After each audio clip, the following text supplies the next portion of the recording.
Okay, welcome to the April 27th Joint Food Ontology discussion group. And this morning, just two items on the agenda. Really looking forward to this presentation and discussion around Berd's work as food ontology and qualitative analysis and graded qualities of food and the relationships and logic you can run off of that.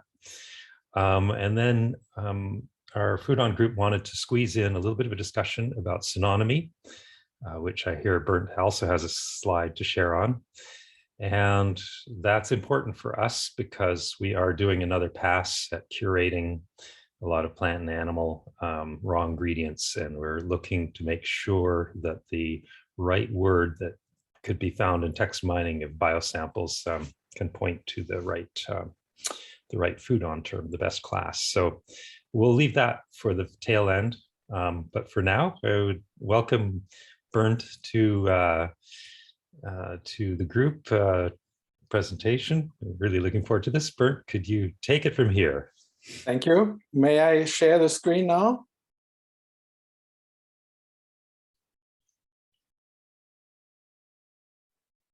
Okay.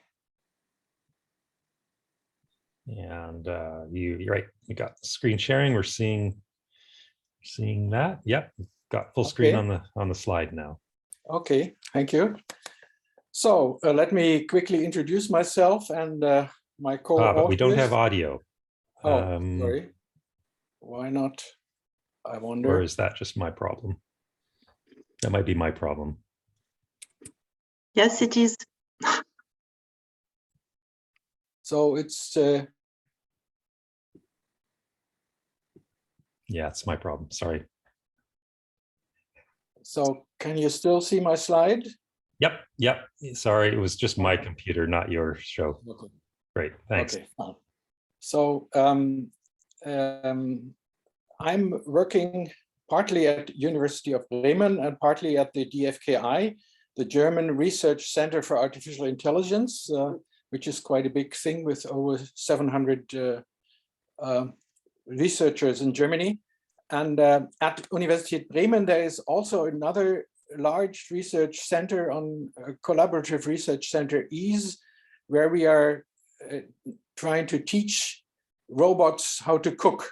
So the issue is very much an harmonization, as Damien would call it, with the FoodOn initiative. That's what we are presently working on. And in this context, I'm going to present a little bit about what has already been going on, the BAALL Ontology that has been developed largely by myself with some students at the BAALL Bremen Ambient Assisted Living Lab. This goes back to the development of mobility assistants, walkers and wheelchairs and so on, and other service robots now also in the EASE context. And in this context, I have been developing a large ontology with over 40K axioms around assistance and food very much, and also diet. And an integration with EASE is now pending, and that's in this context we are working on the harmonization with FoodOn. So the issue today is qualitative configuration, and my major concern is to have a more fine-grained modeling possibility with the approach I'm going to show.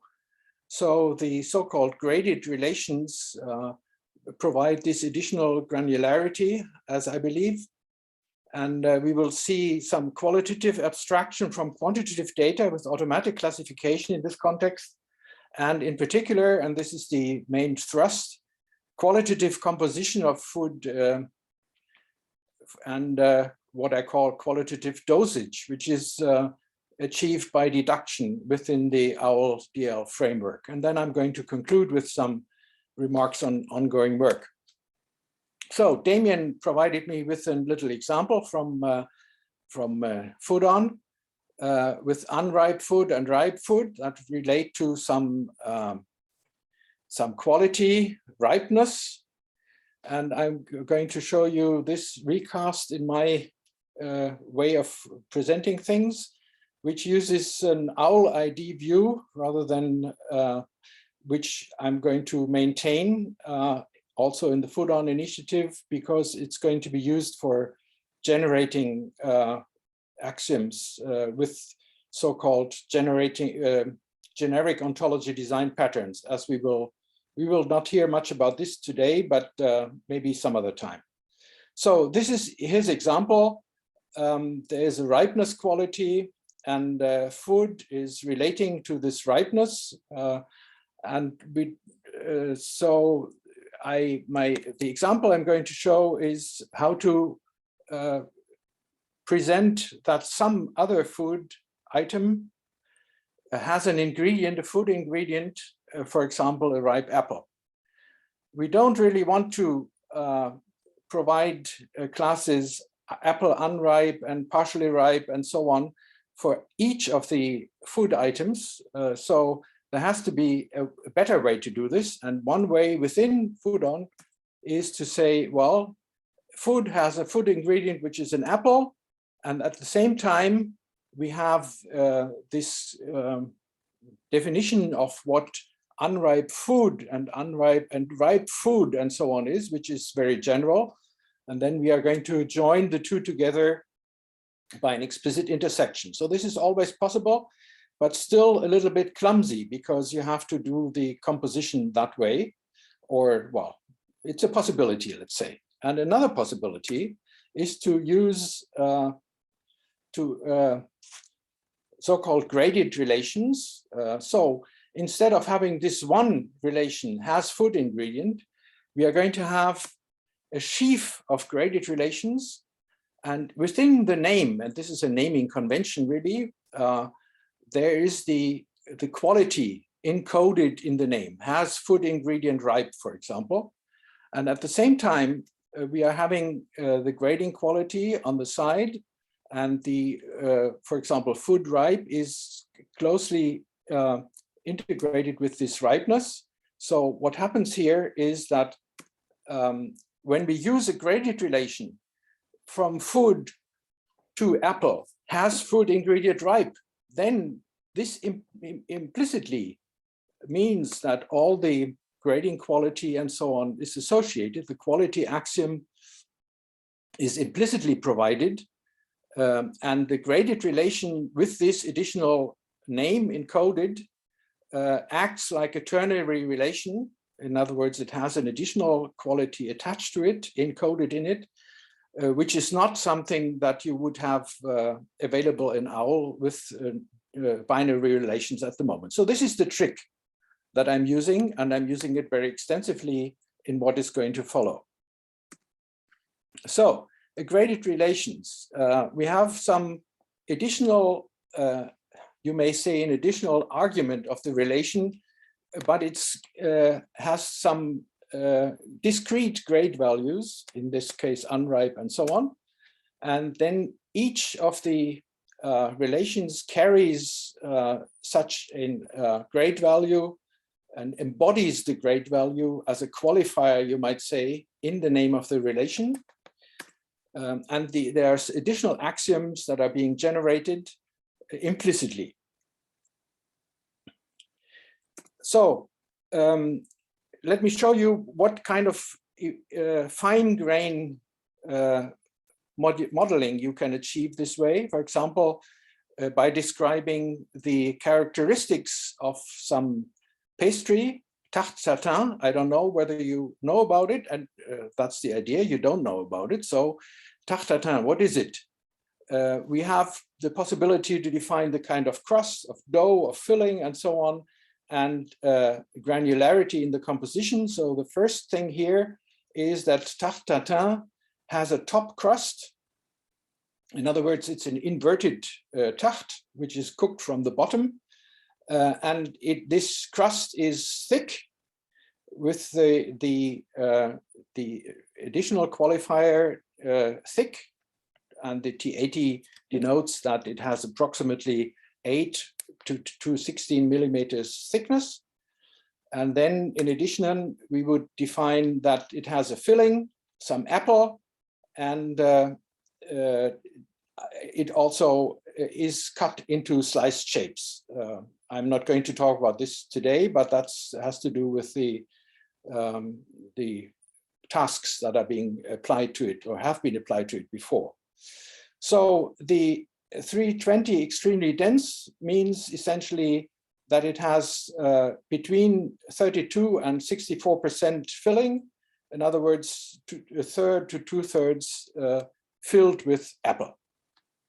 So that's the degree of that we can achieve. And let me show you how we are going to do this.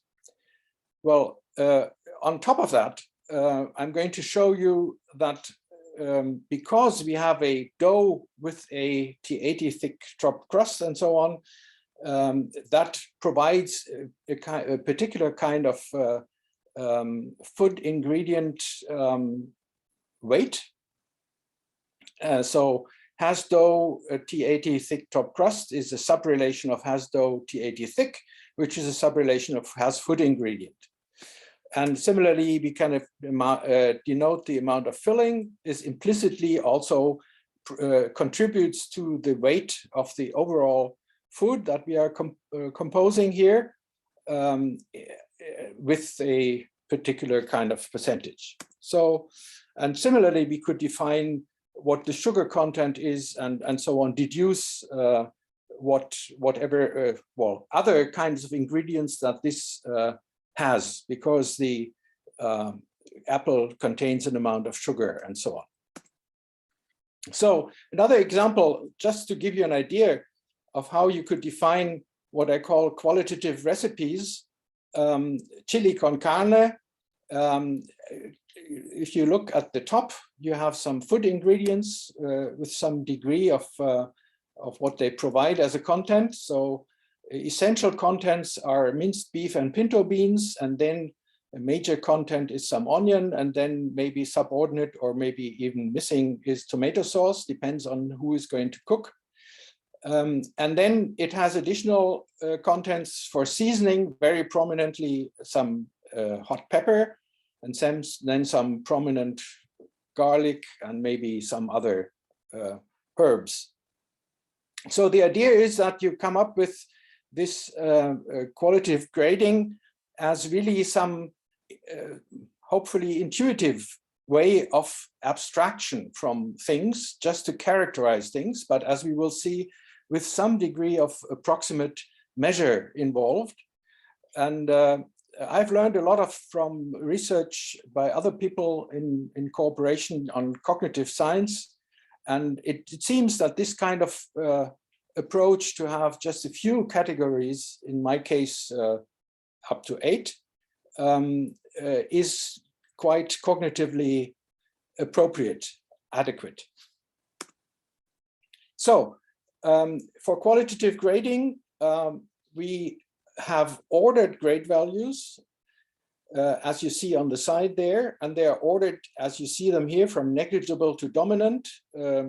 And each of these grade values abstracts from a certain quantitative interval to a qualitative grade value.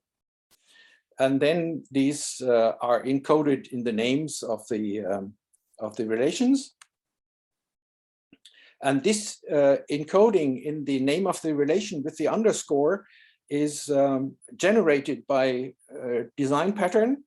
And this is what I call the OWL ID view. But of course, we can also add some labels, other labels to have an other wording of what we are talking about. But please bear with me with these OWL ID identifiers that are meant to be suggestive. So what are the intervals? What is the qualitative abstraction about? Well, we have mass intervals, and the first way to view it is by ratio. So on the right-hand side, you have the full, the interval that denotes the full content, and then towards the left, the content is always halved in the intervals. So you have, in fact, an exponential scale, which you can read from right to left by halving, or from left to right by doubling. And then if we look at the intervals, the interval bounds are also defined. And this is not accidental. This is, I think, quite an adequate way to do it. For example, the yellow indicates the interval which is called 1/2, and it extends from 1/3 to 2/3. So this means, and this may be a little bit surprising, that the interval on the right, the full interval, extends really from 2/3 to 4/3. In other words, a little bit over 100%. But this is well, has good reasons, let's say. And anyway, it takes a little bit getting used to approximate measures, but in fact, when you cook, you really work as a normal cook who knows how to cook a little bit or better. Then you don't care about exact amounts. You always have a certain range in which you provide the ingredients with. So this ratio way of describing intervals is embedded into other views of the intervals. For example, the topmost means that, for example, 320 in the yellow part, that 320 grams per kilogram is the left boundary and 640 is the right boundary of the interval, which is the same as if I was saying it's 32% to 64% of the total amount of the food I'm looking at, or 1/3 to 2/3, as I said. In the name, has food ingredient S320 essential, the lower left-hand side bound of the interval is being encoded. But if you want to look at it in a percentage view, then you can, I'm misusing the NAE labels here, language labels. Then you can look at it in terms of percent mass. And the sort of more suggestive names like negligible or considerable or essential or so, well, are meant to mean something, but are always related to the corresponding intervals if you are interested in more detail. Now, the next thing is, can we relate this way of describing things, which was in terms of mass, to measures in terms of volume? And indeed we can. And the example I'm going to show here is alcohol by volume. So we have to look at the specific weight of alcohol.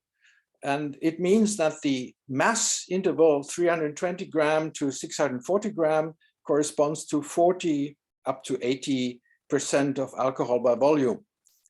So now we can define the similar names for classes here, defining alcoholic beverages, and at the bottom with extremely high intensity, you have the hard liquor, then you have some liquor, sorry, and 10 to 20 is essentially wines, 5 to 10 is beer, and 2.5 to, or let's say strong beer, 2.5 to 5 is beer, and 1.2 to 2.5 is shandy, and so on. So the next question is, since you are talking about ABV, alcohol by volume, and it's a quantitative measure, can we relate this quantitative measure to the qualitative intervals? And indeed we can. First of all, we are defining the class alcoholic beverage with 40 to 80% ABV. extremely high intensity, as an alcoholic beverage, which has, and now we are talking about mass here, food ingredient, essential significance, some drinking alcohol, and we know that this mass interval is the same as the 40 to 80% ABV interval. And in addition, we have a data property, and we define at the bottom of the slide a general class axiom that this interval between 40% to 80% alcohol by volume, ABV in this interval, means that it has this alcoholic beverage with the interval qualification encoded in the name.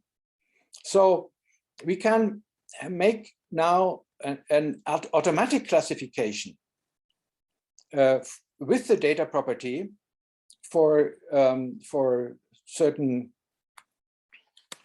alcoholic beverages by abstraction from the quantitative interval to the qualitative dosage, which is encoded in the name. And why are we doing this? Well, it will allow us to compose things and deduce the composed percentage of alcohol in the future. So let's have a look at an example here. The example is a cocktail, classic martini. Classic martini is composed of 2/3 gin and 1/3 vermouth. So 1/3, 32 to 64% vermouth, and 2/3 gin, which is just in the respective interval. And then we are now trying to do the composition, the deduction of the composed dosage. And for this, we use this table here, which you should read as percentage of mass. So at the top line on the right-hand side, 64 is the lower bound of the interval that denotes 1, and 32 to 64, the next one, the 32 column denotes the 1/3 to 2/3, and so on and so forth. And at this, also, as far as columns are concerned. And now the question is, if we are composing two ingredients, for example, an ingredient that has only 16% of alcohol in the column, but it's composed in full quantity in the overall ingredient, then the outcome is that it will only have 16% contribution of alcohol in the overall ingredient. Or similarly, the other way around, if you have an ingredient that has a 64% alcohol, but it's only included with 16% in the overall item, then it will only contribute 16% overall. And if you have an ingredient that has, let's say, about half alcohol, and it's only included with 50%, half, then the overall effect will be that it's only included as a quarter amount in the overall overall ingredient. So this is what I call symmetric downgrading. And you can imagine this table here is already quite big.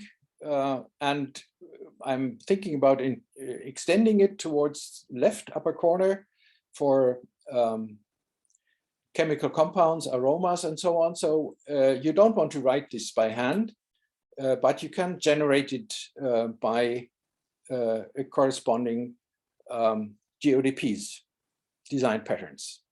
which I have been developing.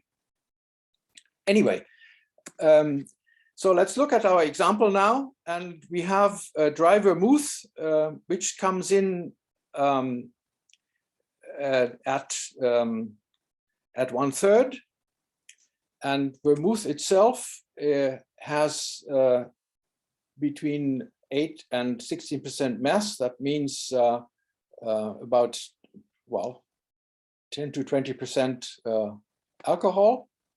So the outcome of this taken together, is that it has only 4 to 8% mass. In other words, 5 to 10% alcohol.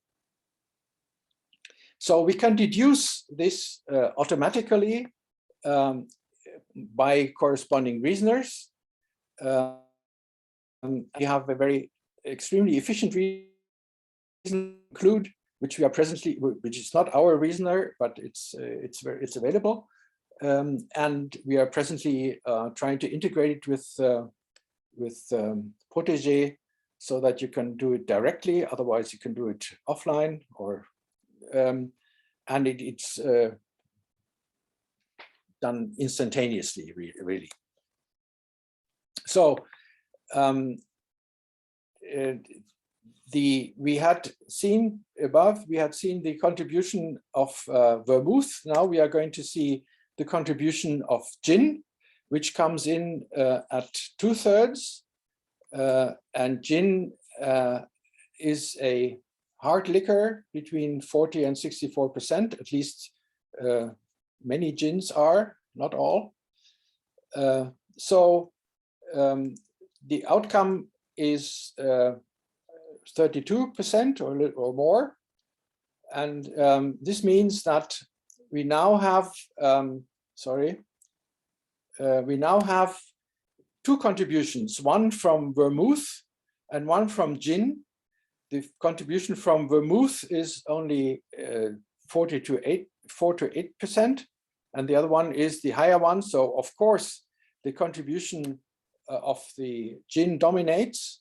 And in fact, in addition to the relations that I showed you, I have the respective relations, some percentage or less, which combines the amounts that are included.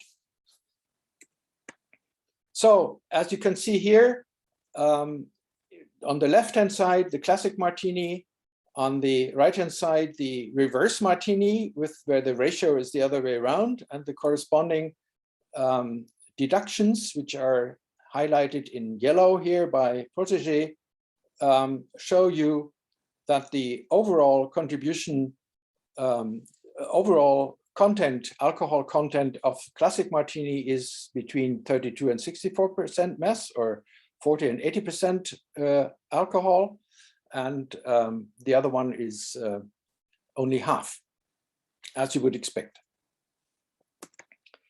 So that is essentially what I wanted to show you. Of course, there are more things to discuss, and I'm going to show you what we are working on in a minute. So we can have a discussion about some of the aspects later. The major issue there is to provide a means of more fine-grained modeling with graded relations to improve or increase granularity. But we can also make good use of the automatic classification possibility of DL and deduction of qualitative dosage, as I call it. Okay, so now what are the issues that we are working on? Obviously, harmonization with FoodOn is quite an effort. And I'm going to talk a little bit about my problems really with how to provide synonyms later on today, perhaps. So localization, of course, translation of the food items into other languages is a big issue, which we have been working on and to be talked about at some other time, perhaps. And then I would also very much like to talk about ontology modularization and its potential applicability to FoodOn, because it's a way to conquer complexity, and FoodOn is very big and it's going to become bigger. So to conquer complexity is a very important issue. And one other contribution I might make there is to use, well, first, sorry, we'll come to that. So the research, further research on qualitative configuration goes into other applications in the FoodOn domain. I'm presently working on relating volume measures, let's say, for example, a cup off or so, both in terms of liquid cup and in terms of volume, where you have to obey the relative density, of course. And also I have been working on pungency, you know, about hot peppers, and that they're become increasingly hot. In all this, I need the correlation with domain experts. So I hope that some of you are listening and will cooperate with me from the, well, from the, let's say, chemical side, but also from the medical side, because the issue of diet and food-related impairments has been on my mind for quite some time, without having had contact to experts so far. But I think I have a good approach to define diets.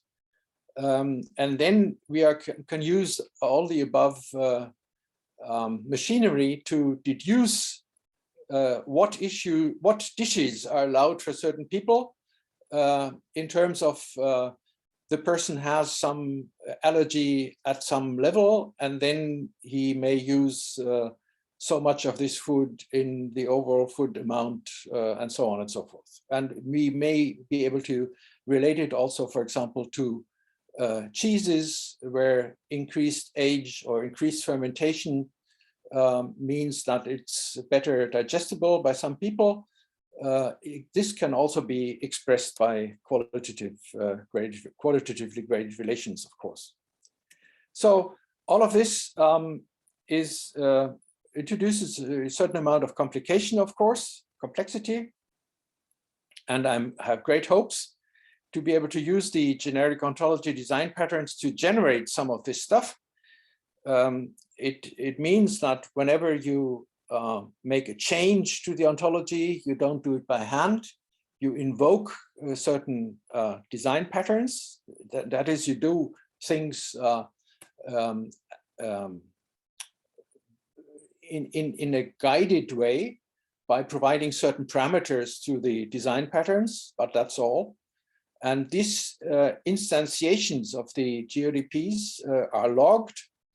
So you can, you know what has been done, and you can also reuse not only the patterns themselves, of course, but also the logs to do some changes in a very safe way, I believe. And that's obviously a perspective into the future. And within ease, with the robots, I have been with Mihai Pomalan, colleague of mine, defined so-called episodes. That is, in fact,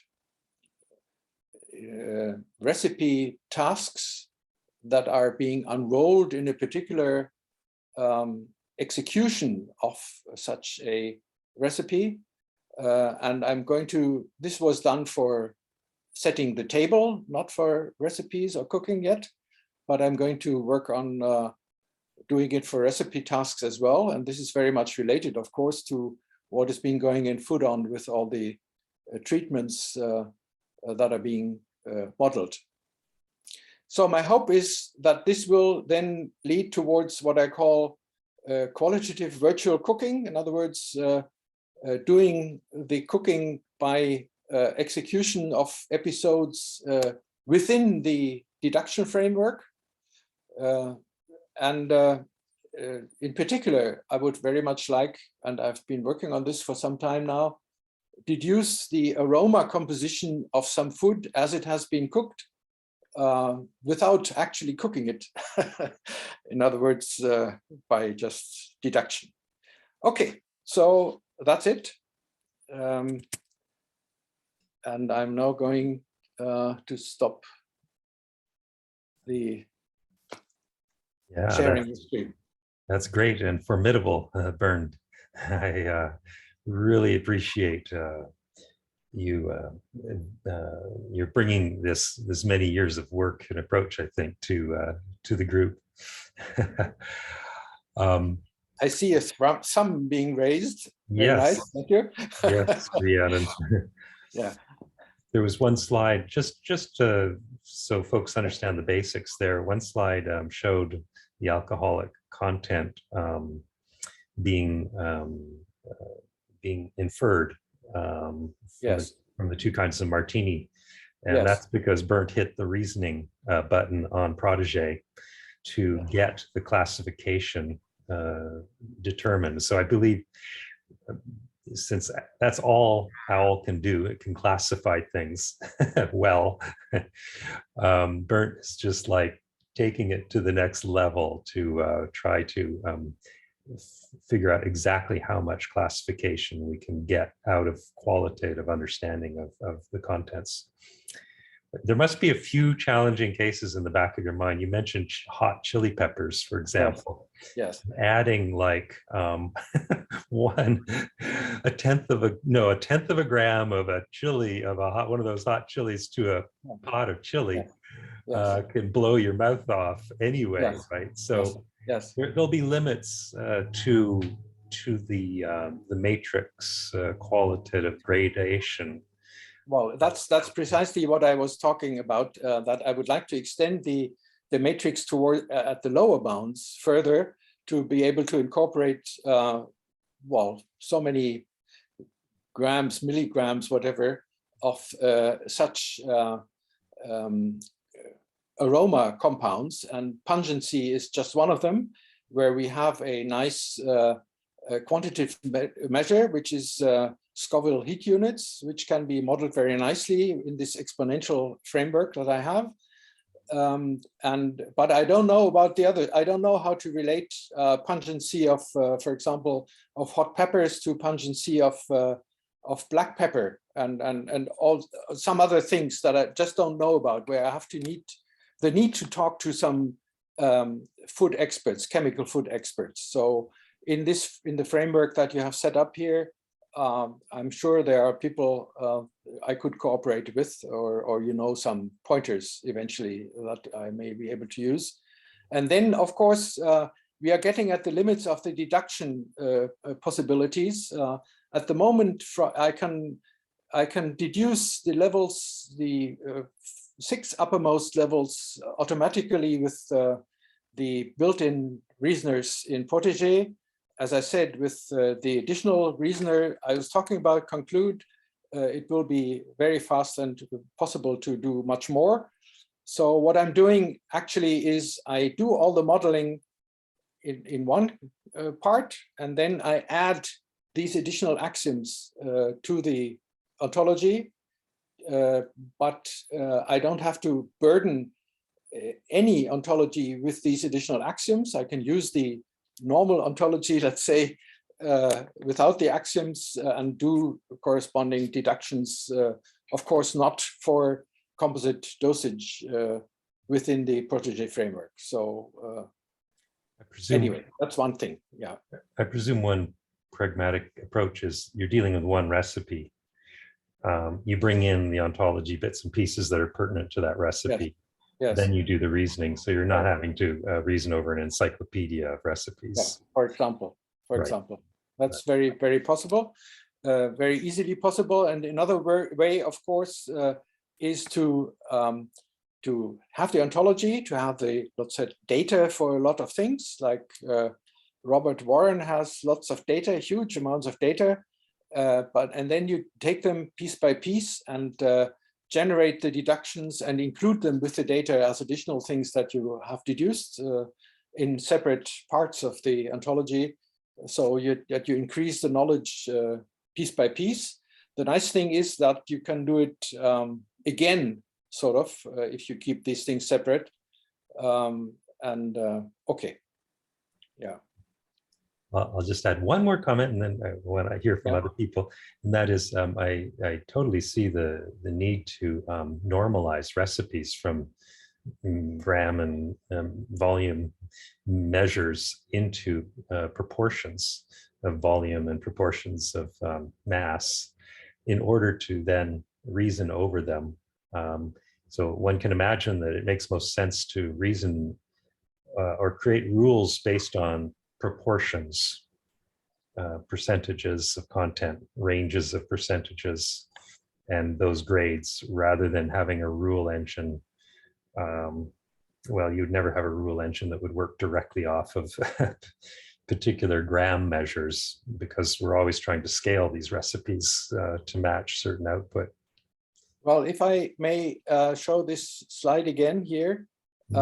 Here you have the additional, at the bottom there, you are directly using the quantitative measure of ABV to automatically do the classification.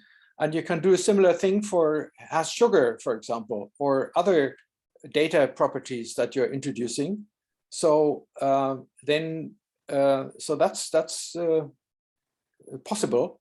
And similarly, of course, if you know about the intervals, you can do this by hand by just saying, well, I'm using that particular qualitative measure, or as I said, when I'm successful in introducing things like 1 cup of or 3 ounces of or so, then that will also be quite easy to convert from actual measures into these intervals.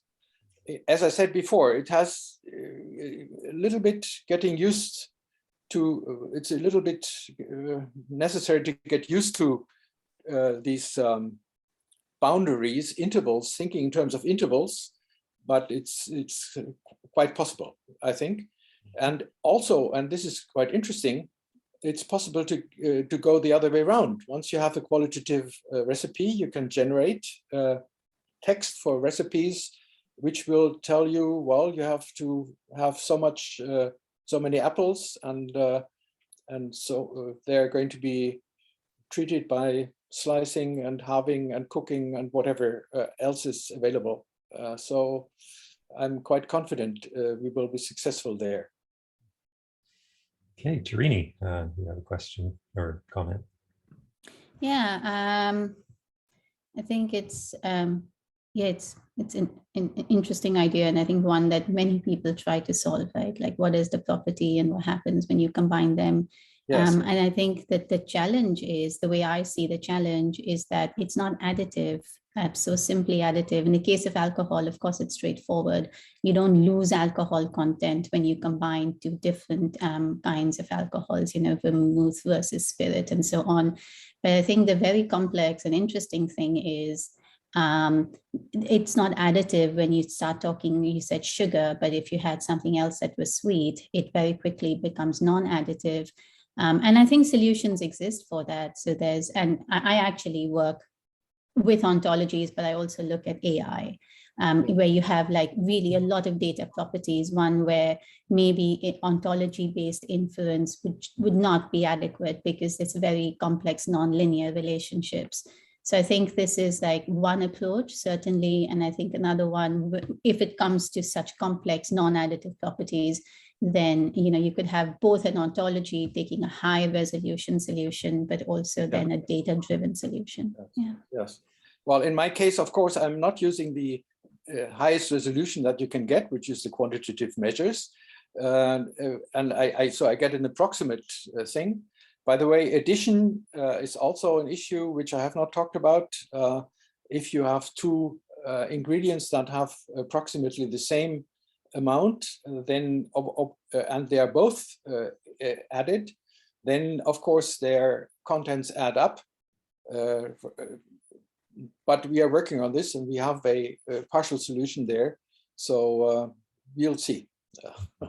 And I think the same question you asked about pepper, comparing all that. Yes. I think all that gets into these very interesting and not at all simple problems, but Yes. they're definitely ones that need solving. Yes. Okay. Thank you. Obviously, the relationship between sugar and sweetness, they are two different things, as we know. So, but you can establish a relationship with other non-sugar sweeteners by talking about sweetness rather than sugar, for example, or so. Yeah.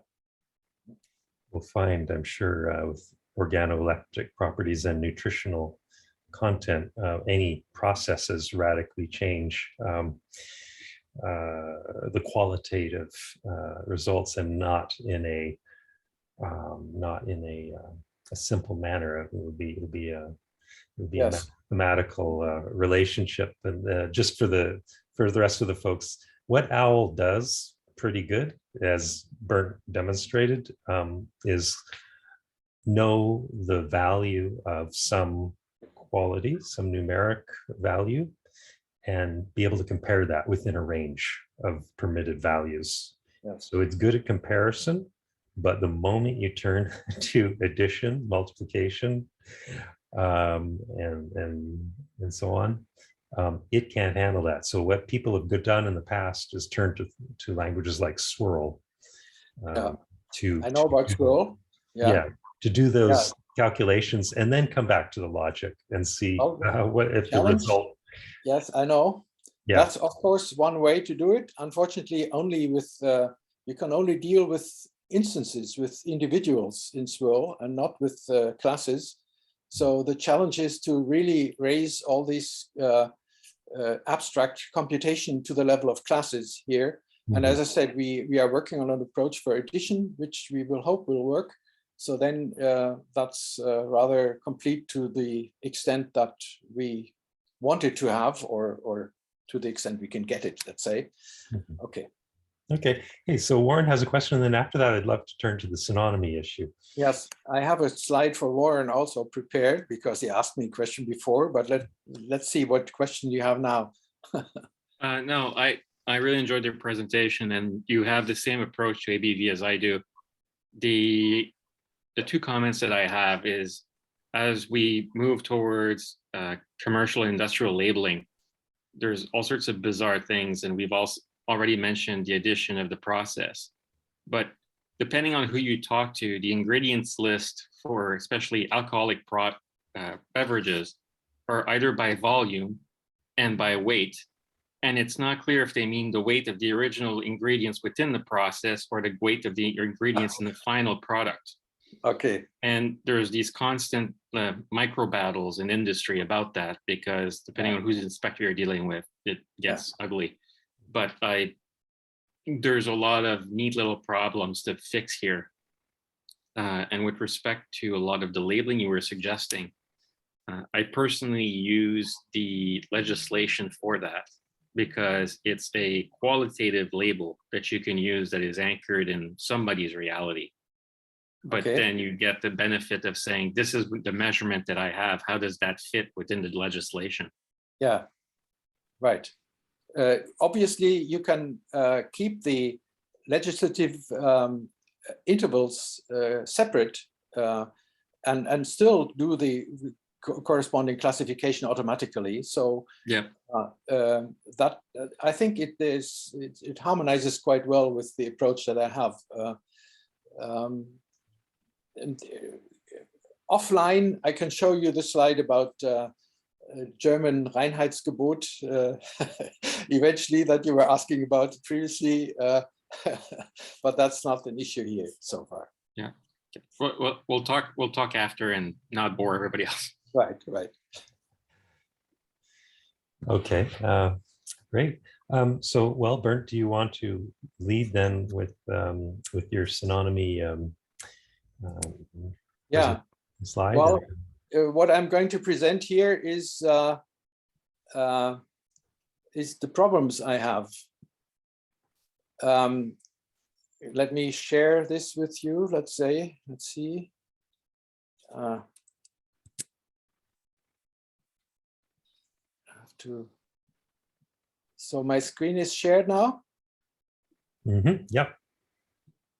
Okay.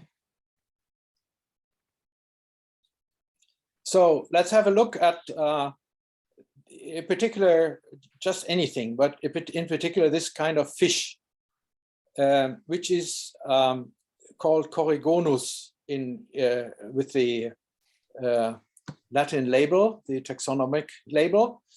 And in English, it's called Coregonus or whitefish. And whitefish really doesn't mean anything.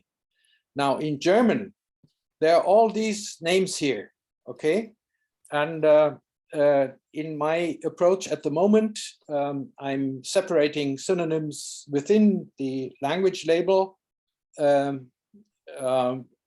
which I will turn into separate labels or synonyms eventually. But to know how to do this, I need to know more about how synonyms can be represented. And let me talk about the meaning, really the semantics of these names here. First of all, obviously, we have international language codes for DE for German, EN for English, FR for French, and ES for Spanish, and so on. That's about the languages that we partially cover at the moment. And I would like to add LA for Latin, obviously, which is not a standardized name. Then there are these EN, American English and British English around. And there's something floating called IE, sort of, which I believe does not mean Indian English, but international English, which is an effort, well, never mind. So that's international language codes, but it goes on. Now, what about Austrian and Swiss? Now, a language, the linguists say a language is a dialect plus some political entity. Obviously, Austrian, German is quite prominent, in particular in the food domain, and Swiss German also. Now, it happens that these names for this fish here vary very much. They are called on the border of the Lake Constance in Germany. Lake Constance is bordering to Germany, Switzerland, and Austria. And the particular fish there, this Coregonus, is called Felchen in Switzerland and Renke in Bavaria. And if you are not living on the border of the lake, somebody who is ordering Renke in Bavaria will not know that this same fish is called Felchen in the Lake Constance, for example. And the same fish is called Maräne, something completely different in northern Germany. So should I introduce additional language codes for Swiss and Austrian? And what about northern Germany? Should they be? Should we introduce regional languages or regional synonyms? Welcome to the tortuous world of synonymy. Yeah. Well. Let me just continue with one more thing. It's important because these, as I said, common names for fish or for other food items are in Germany are not known in other parts of Germany. So it's really a very important issue here to be able to deal with those, which should not be underestimated. In fact, my co-author Mihai from Romania has been telling me that he has been going collecting what you would call toadstools, perhaps, well, not toadstools. And his father has been telling him only to use the Latin names for these rather than the common names, because common names are close to each other within Romania and may refer to poisonous rather than edible mushroom. So it's an important issue. Very. And there's an additional small issue, different spellings, how should they be treated? So that's my questions.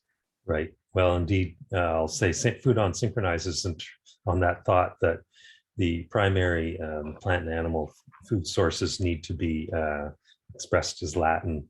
Of course. Coming from a taxonomy directly. Yeah. In terms of the synonymy, yeah, we haven't done a comprehensive job of this at all. We were going to turn to Agravoc, a mapping to Agravoc first to try to get access to the sort of international language versions. One note about Protégé is that although it just gives you that stock list of 5 languages to attach to a label, you can put in any other language code you want. So yes, you could put in LA or in English, Yes. AE or etc. I know, but it should be standardized with among ourselves somehow, or some other level. Right. So what the question that raises my head, and I'm no expert, is what granularity of those language codes has been established. So I was just looking for Swiss German, and I see an ISO. I see ISO has it fairly precisely. And so I'm just trying to remember whether ISO 639-3 3-letter codes can be used there for the language code. So that's actually a bit of a technical question I should look up. Well, there are ISO 3-letter codes and ISO 2-letter codes. And I believe Swiss is there, but Austrian is not, because Austrian is not an official language. Oh. And definitely Northern German or some provinces in German and so on are not there for sure. So it's only a partial solution. And since we are dealing with the food domain, within the food domain, we should make an effort to have more granularity there to help the people. So one of the issues with using the extended ISO language codes with localization is that the spec says you should be able to use it. In practice, a lot of parsers break on it. And that has been a problem. And I have a couple of tickets out there which people are ignoring. The one solution that I have for you, Bernd, is if you use SCOS extended labels, it allows you to create a node around a label and attach it as an SCOS vocabulary, which lets you allocate any other property to that label. And so you can think that we would have a SCOS label, which is attached to Austria with a German language label, but it is its own entity apart from what the thing is. That sounds very interesting. I would very much appreciate if you could send me an email or something on paper to explain the solution. Yeah, okay, so I should stop my sharing now. Okay, and yeah, just following that, OWL does let you annotate annotations, so you could have RDFS label and then some language code and then annotate that. Very nice, very nice. I didn't know that, yes. So that's, yeah, one layer upon another. So yeah, I share that interest. I'd like to see a comprehensive, simple solution, and I didn't know that parsers would actually break if on the language code, Warren. So thanks for that info. Okay, so we would like to squeeze in then one slide. We're running over time, but if you let us squeeze in a slide about synonymy, Anusha and Rhiannon, can you stay on for a few more minutes to talk about this? Okay, so where was that slide? Or actually it's, yeah, a issue. I have it if you want me to put it up, James. Sure. The diagram, right? Yep, Emma, yeah, great.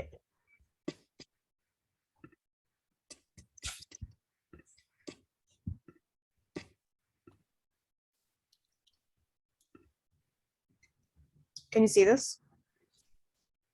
Yes. Great. So Rhea and Anusha, do you want to explain it?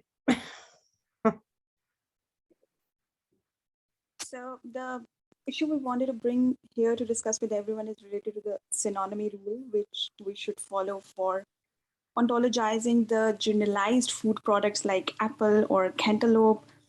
So we could adopt that for other food products as well to have consistency in FoodOn. Right now, FoodOn has classes apple whole and apple whole raw.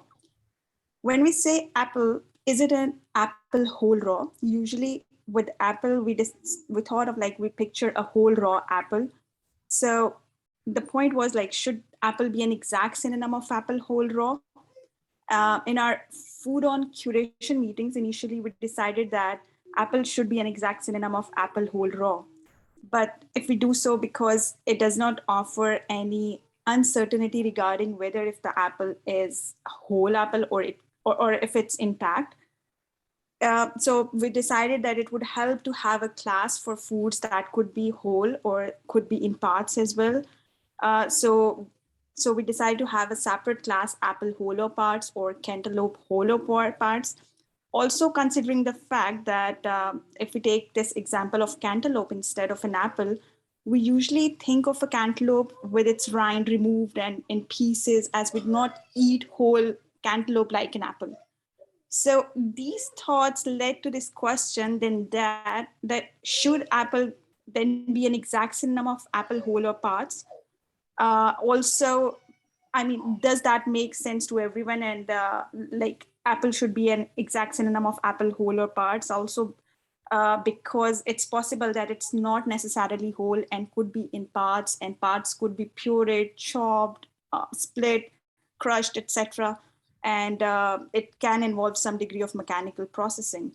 Also, so based on that, because some of us also felt that it's important that the exact synonym should be associated with the broadest term, and the related synonym should be used for narrower bias terms. So, so that's what we have decided after our curation meetings, that apple should be an exact synonym of apple whole or parts instead of apple whole raw.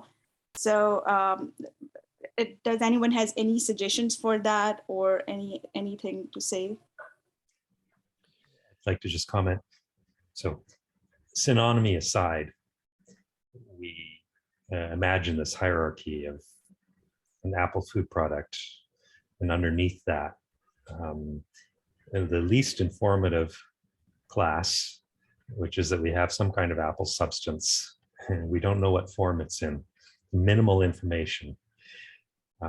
So the word apple should probably point to that minimal information class, and that's what we're calling apple whole or parts. Could even be several parts of several apples mixed together. We just don't know. The person who's described the biosample has said that it's apple. We don't know in what form. Underneath that, the subclass apple whole would seem to naturally be placed. And then even more information adding on that it's apple whole and it's raw. It's not like one big dried apple core. So there's the ability to add on further information, qualities, state descriptions of the substance underneath that. So should the exact synonymy point to the most general class with the least information? And Bernd, what do you think? Well, my comment relates to what I was talking about previously, that I avoid all these substantiations of apple whole and apple raw and apple in pieces by referring to apple with the corresponding qualified relation, which includes the corresponding qualifiers in the name of the relation rather than in the name of the class it points to. Mm-hmm. One solution to the problem. Yeah, we're needing a vocabulary that people can just walk down the aisle, point to something, and have a name or an ID for it. So that doesn't really satisfy that need. That satisfies the need to describe something with respect to a recipe that has an ingredient, but not to point to the thing in and of itself. If there's a need to point to the thing in itself, then you must be able to do it. I completely agree with you. But there are many instances, I think, where it can be avoided to actually reify, as they would say in the ontology world, the thing as a class. That's my comment, let's say. Okay. Michaela? Yes. Hi. Can you hear me? Yep. Yes, right? Okay. I have a question, and I don't understand why you say has broad synonym, sorry, and has exact synonym. For me, it's like, yes, I understand if you say have apple whole raw, then you have the broad synonym. It's an apple. And if I have, like, if my kid says it's eating an apple, but it's eating a slice of apple, right? So that would be the apple whole or parts. Then for me, it would still be a broad synonym. So Okay. Can you explain why you say exact synonym here? Sure.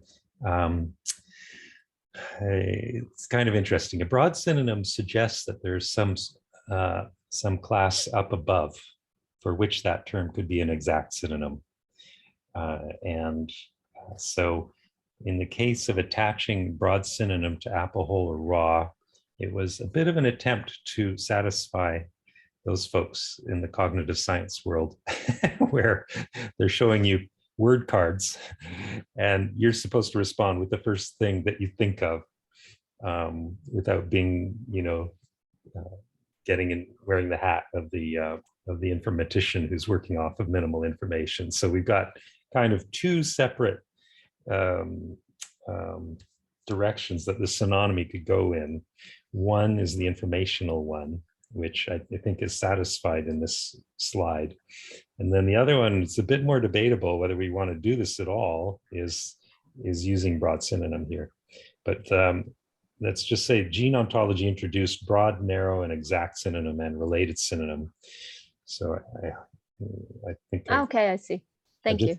I've just mentioned what broad synonym is like. Narrow synonym, if you attach a narrow synonym to one of these classes, it's basically saying you didn't bother creating the subclass that should have had that exact synonym. So if I had the class of orange and Seville orange was one of the subclasses, but I didn't bother creating it, then you might come across a narrow synonym attached to orange for Seville orange, for example. So I see Yusashi, your hand up, and then Bernd, your hand is still up too. If you're yeah, I just wanted to add something on this line, that once we are talking about synonymy and whether we should consider whole or part. So for me, synonym is which will have same meaning in some or all contexts, right? But it is tricky, because if I consider big is synonymous to large, we can come up with examples where, like, my big sister is not equivalent to my large sister. And this is an example that is not given by me. It's by Dan Jaworski, these folks, NLP guys, okay. And the other thing is, you mentioned about mapping to AgroVoc. So the thesaurus, as I understand, they deal with this different type of relations. So the hierarchical relation is what they speak about, the broader term and narrower term. And the equivalent relation is where they say use and used for. And the related terms is what they say about the associated relations. Yes. So we need to be a bit careful when we are talking about how we are mapping, one. Second is, again, everybody is not perfect. And I was looking into AgroVoc and I just typed Corriganus, the fish that Bernd had just mentioned. And they have enlisted in other languages the names, but they are not translations. What I found, they are just transliteration. What do you mean by that? So I mean, if I write in Hindi, Corriganus, I will write K-O-R-E, suppose in Hindi. Oh. But in Hindi, it might be like Hilsha, say, for example. In Hindi, Corriganus fish is Hilsha, say, for example. Yeah. Oh, so man. I didn't know that. I did not know that. I mean, this is tricky. So I'm sorry to say there are other instances of somebody running a translation program wholesale inside of AgroVoc. Oh, really? So that you have to pick and choose the ones you use. Oh dear. Okay, well, you just nixed that project. I was just talking about mapping, not to not trying to map to AgroVoc terms exactly, but reusing the labels. But you just knocked that project right out of the water, because I do want a high bar of certainty about multilingual translation. I'm sorry, I ruined your fun. I'm a bad person. Oh, well, you've allowed me to procrastinate on that project longer than. Okay. I have quite a bit of experience with translating to Spanish by a speaker who was not a native speaker and who has really messed up the translations, because he has been using, it's terrible. And if you're using a tool like an automatic translator, it's extremely dangerous.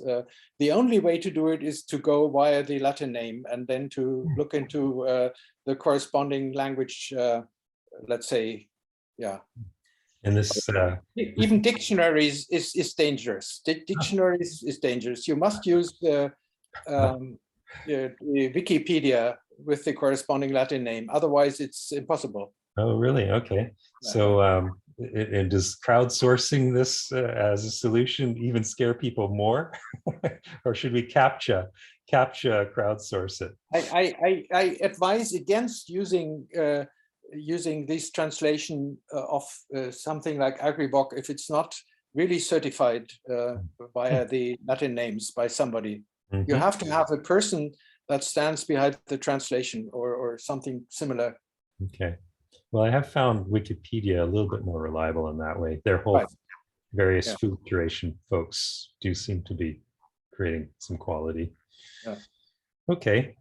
So turning back to this use, and with an eye to text mining, with an eye to the linguists out there in the world, with an eye to connecting eventually FoodOn classes to their Wikipedia counterparts.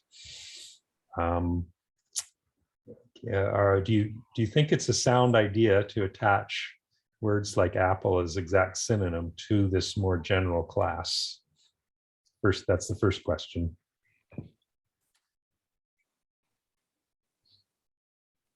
It's not so much a cognitive science thing. It is more of an informatics approach. And then, but the mental switch that I had to go through, I've actually changed my mind on this. Emma and Rhiannon, Anusha all helped me change my mind. and that is that the moment you have to stick another little word in front of apple or behind it, an apple, that lets you cognitively move and point further down the class hierarchy to something more specific. So an apple is much more likely a synonym for apple whole. Whereas apple on its own is very uninformative and vague. So I was prepared to say, yeah, that does make sense now. Before I had been mapping apple as an exact synonym down to apple whole raw, because I was thinking, where do most people go in their heads? And Chris Mongal, by the way, raised the point that whether it's equivalent sets or synonyms that you're attaching, if all the instances of that thing correspond to the instances that a class would point to, then that's kind of a litmus test for whether it's a good exact synonym.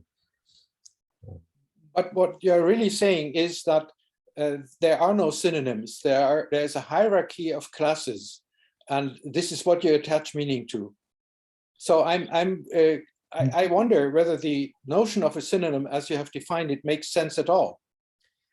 Ontologists would love to avoid synonymy completely, but Yes, we are dealing with the world out there that comes across these words in biosamples and paragraphs of text. So that's what we're offering synonymy to, as a mapping into this pure world. Okay. Yeah, so and I think Damien and Anusha have already described this, but this is exactly our problem. So we have data that's being submitted to us, and people want us to standardize it using ontologies. So they will have a list of terms in one, they'll have sampled an apple or cucumber or cantaloupe. And when we're trying to find an ID, like a standardized term that will match this, we're like, well, what do you mean by apple or cantaloupe? Was it sliced? Was it the whole thing? Like, we don't know what it is. So it makes it very hard for us to find a standardized term for this unless we have this apple whole or parts, like this uncertainty baked into the form of the food. Which is an excellent ontological mindset to bring to it. So we need that synonym concept for this exercise. Sorry, Ree, were you going to say something? At least to like capture things as they are, while also trying to encourage data providers to be more specific moving forward. Exactly. Because if they don't want this big concept to be how they describe their data, then they need to give us more information. Yeah. Yeah, Kat, you got the. Will the new synonym term apple have its own FoodOn identifier? No synonyms have identifiers on their own. Okay. They always just attach to classes.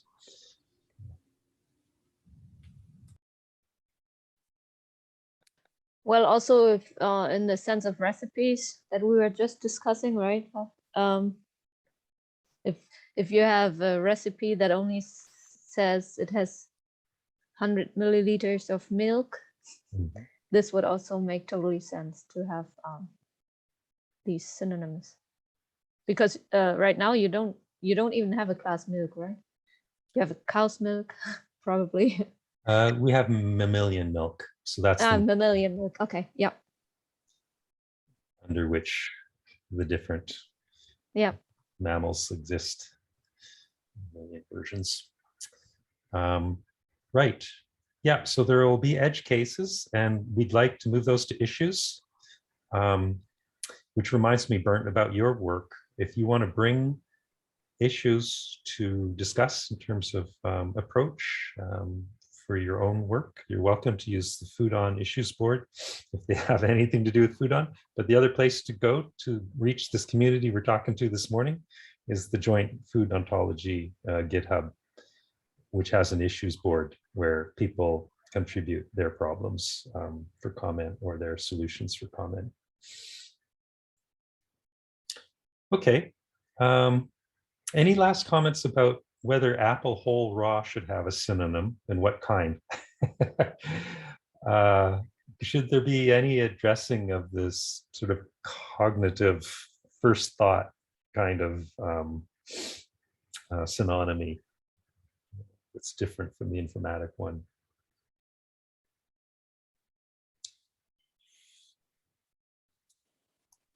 I'll let you guys mull over that. Drop onto, there's an issue right now, issue 133 in FoodOn that's got these diagrams in it, and you can comment there.